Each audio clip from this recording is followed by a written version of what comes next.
नमस्ते, सत श्री अकाल, सलाम।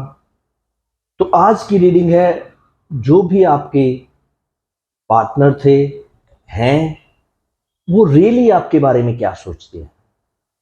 वो एट प्रेजेंट आपके बारे में क्या सोच रहे हैं? क्या वो सोचते भी हैं? क्या वो कहीं और बिजी हैं? तो ये आज की स्पेसिफिकली रीडिंग उनके लिए है जो ये जानना चाहते हैं कि जिनके बारे में भी वो सोच रहे हैं, वो उनके बारे में क्या सोचते हैं। सो उनका हल्का सा विजन लेकर आइए, जिनके बारे में भी आप ये रीडिंग देख रहे हैं, वो आपके बारे में एट प्रेजेंट क्या सोच रहे हैं। किसी पोस्टमॉर्टमेंट होना मतलब किसी चीज को वेट करते रहना, डिले करते रहना, है ना। कई बार हो जाता है कि आदमी सोचता अच्छा ये पास्ट के बारे में सोचना, फ्यूचर के बारे में सोचना, प्रेजेंट के बारे में, पर फिर भी उसको डिले करते रहना।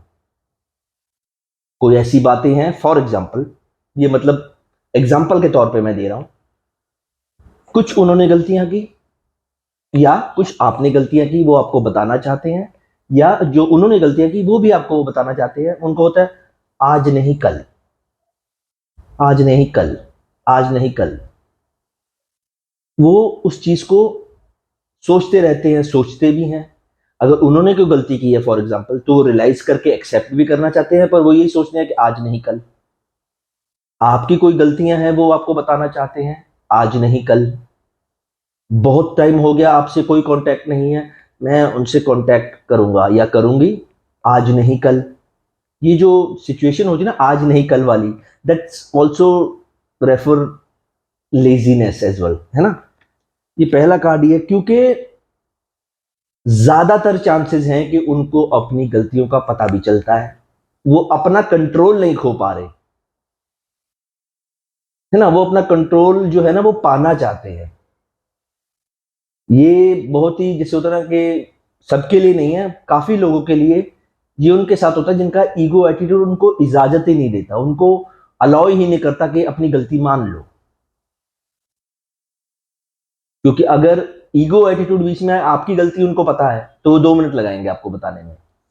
तो ये रियलाइजेशन पर भी जा सकती है बात, उनको रियलाइजेशन तो है।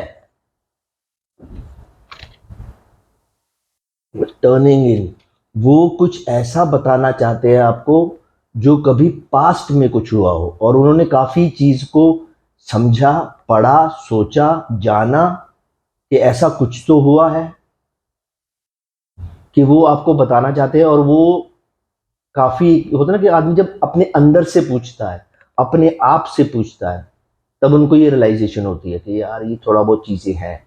पर फिर भी बात वहीं पे आ जाती है, अभी तक आया नहीं है कोई ईगो एटीट्यूड का कार्ड, पर अपने आप को पूछ के भी अपने आप पे कंट्रोल करना के पोस्टपोन कर देते हैं चीज को, तो वो थोड़ा ईगो एटीट्यूड की प्रॉब्लम आती है। ये कार्ड काफी क्लियर,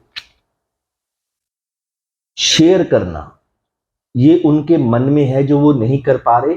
इन शॉर्ट मैं पहले ही बता देता हूं कि ट्राई टू मैनिफेस्ट देम, कहीं ना कहीं तरीके से इस चीज पे मैनिफेस्ट कीजिए कि आप बता दो, आप बोल दो जो आपके मन में है, कोई रियलाइजेशन है, कोई एक्सेप्टेंस है, बता दीजिए, कुछ नहीं बोलूंगा मैं।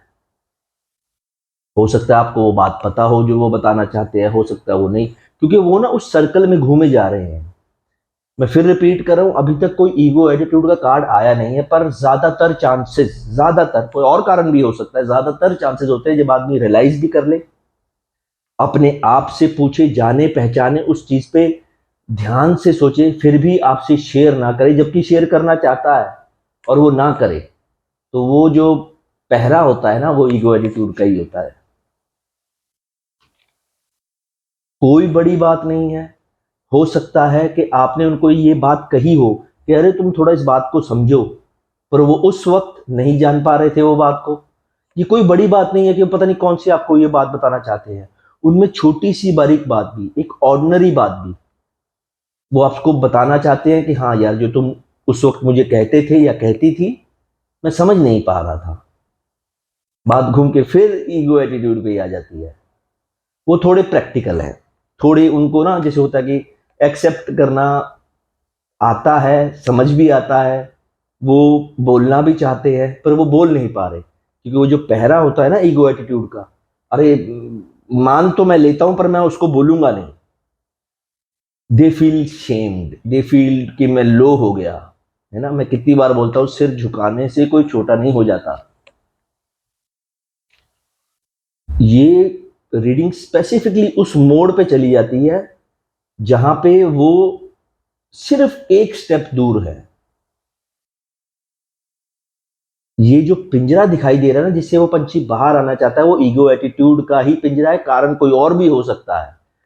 पर मेरी इंट्यूशन में ये टैरो जो कार्ड्स हैं वो जिस साइड पे जा रहे हैं ना, उस पे ईगो एटीट्यूड का ही पहरा है। कुछ शेम भी फील करते हैं, शर्म भी आती है एक्सेप्ट करने में, अपना सिर झुकाने में भी शर्म आती है। ये शर्म किसको आती है? ज्यादातर किनको आती है? जिनके मन में थोड़ा ईगो एटीट्यूड, एरोगेंस होता है।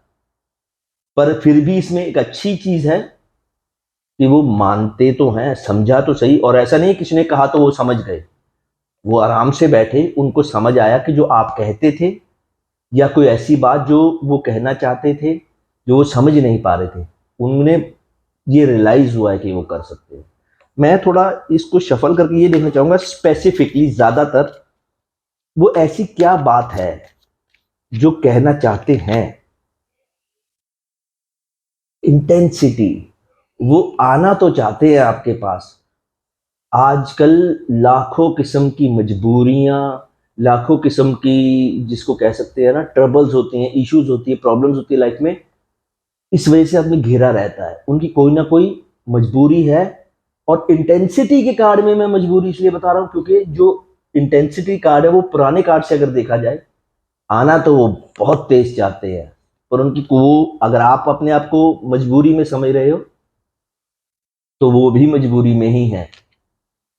आप पुराने रिलेशनशिप में थे, अभी भी उनके साथ रिलेशनशिप में है, सेपरेशन, ब्रेकअप, डाइवर्स, जो भी रीजन है, सबसे बड़ी बात जो आपसे कहना चाहते हैं, भूल जाओ प्यार को, भूल जाओ रिश्ते को भी।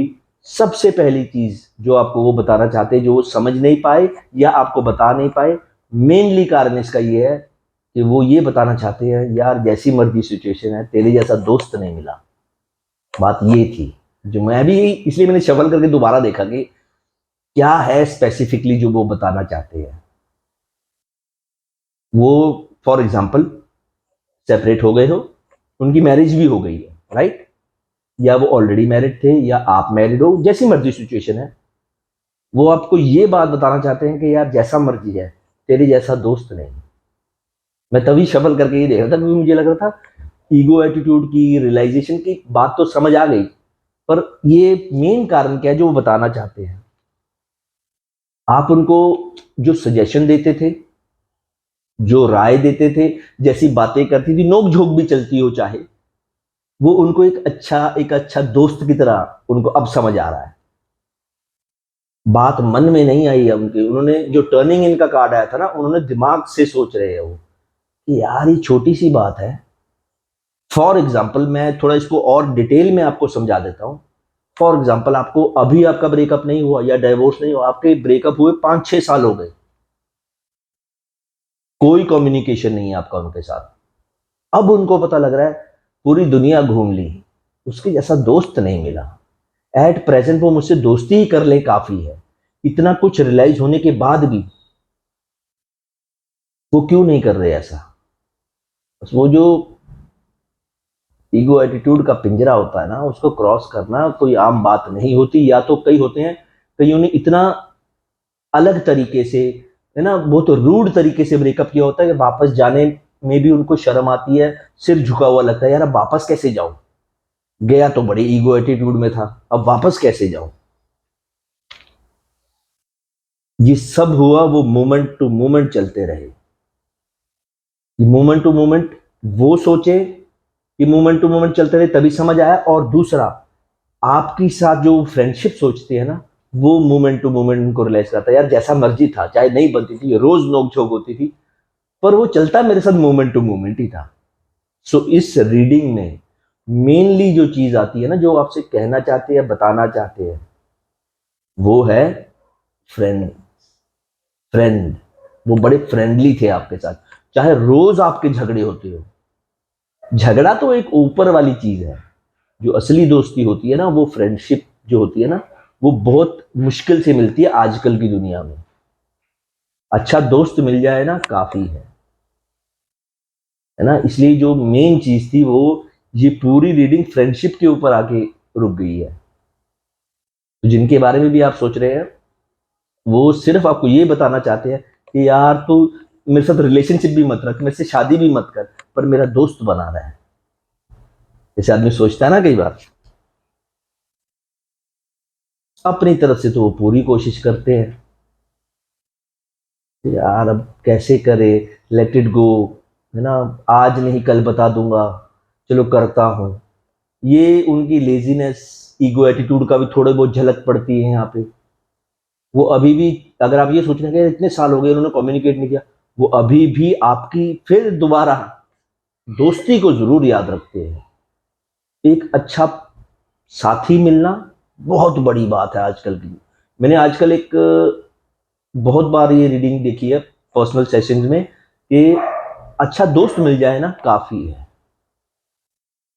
शादी, रिलेशनशिप, जीवन साथी तो बाद की बात है, अच्छा दोस्त मिल जाए। न्यू विजन, ये उनकी जिंदगी में कभी सोचा ही नहीं उन्होंने। जब आप उनके साथ रिलेशनशिप में थे, आसानी से हो गया, रिलेशनशिप है, चल रहा है, ये वो, बाद में अलग हुए, वो बात की बातें हैं। उन्होंने दोस्ती पे कभी गौर ही नहीं किया, और हम ज्यादातर करते भी नहीं है। ये मेरा गर्लफ्रेंड है, ये मेरी बॉयफ्रेंड है ना, ऐसी बातें करते हैं ना, ये गर्लफ्रेंड बॉयफ्रेंड है, हस्बैंड वाइफ है। कभी किसी ने दोस्ती की तरफ ध्यान दिया कि हम दोस्त कितने अच्छे हैं? ये रीडिंग इतनी ही काफी है। द सोर्स उनको अब पता लग रहा है। अब जो फ्रेंडशिप है वो ही सोर्स थी, उनको अब पता लगा। अब जो माहौल है वो इतना बिगड़ चुका है कि वापस जाते हुए भी ईगो एटीट्यूड अलाउ नहीं करता कि यार सर कैसे झुकाए। आए तो बड़ी आकड़ में थे कि हम जा रहे हैं, है ना, फॉर एग्जाम्पल, हम जा रहे हैं, अब वापस कैसे जाऊं, शर्म भी आती है, ईगो एटीट्यूड का पिंजरा भी बन जाता है। So it's a good time to manifest them with कि कोई बात नहीं, तुम मुझसे शेयर करो, मैं कुछ नहीं कहूंगा, मैं कोई चीजें नहीं सुनाऊंगा। ये बहुत ही एक्सट्रीम पॉइंट हो जाता है लाइफ में जब आदमी सोचता है ये। तो ये रीडिंग, जो पूरी रीडिंग थी, इन दी एंड ये पूरी की पूरी फ्रेंडशिप में ही खड़ी है। और सबसे अच्छी बात यह है कि उनको रियलाइज हुआ, कोई ऐसा नहीं किसी ने सुनाया उनको तो उनको रियलाइज हो गया कि आप उनके अच्छे दोस्त हैं, आपकी दोस्ती याद आती है। वो बैठे आराम से किसी दिन, उनको झलक पड़ी, यार ऐसी बात हुई थी, वैसी बात हुई थी, ये तो एक पक्का दोस्ती कर सकता है। तो ये कार्ड जो है, ये स्पेसिफिकली आपकी फ्रेंडशिप पे गौर करने वाली चीज है। सिर्फ एज अ फ्रेंड उनको मैनिफेस्ट कीजिए कि कोई बात नहीं, जो तेरे मन में है बोल देना, एक यार ही यार को बोलेगा। Thank you.